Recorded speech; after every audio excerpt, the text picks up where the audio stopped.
नगरपालिकेच्या मतदानाच्या दिवशी महाड शहरामध्ये भांडण मारामारीच्या संदर्भामध्ये जे 2 गुन्हे महाड शहर पोलीस स्टेशनला दाखल झालेले होते, त्याच्यापैकी गुन्हा रजिस्टर नंबर 179 जो होता, त्या 179 मधल्या 8 आरोपींनी आज आत्मसमर्पण केलेलं आहे। त्यानंतर पुढची कायदेशीर प्रक्रिया चालू आहे, पुढचा तपास चालू आहे। आरोपींकडे जो तपास करणं आवश्यक आहे त्या बाबी पोलीस करत आहेत। त्या आरोपींची नावं मी आपल्याला सांगतो।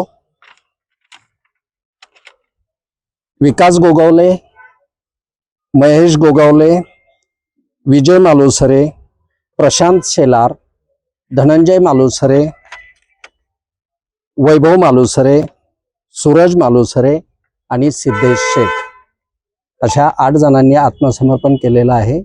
या गुन्ह्यामध्ये पोलीस त्यांचा पुढचा तपास करत आहेत। पुढची प्रक्रिया चालू आहे। धन्यवाद।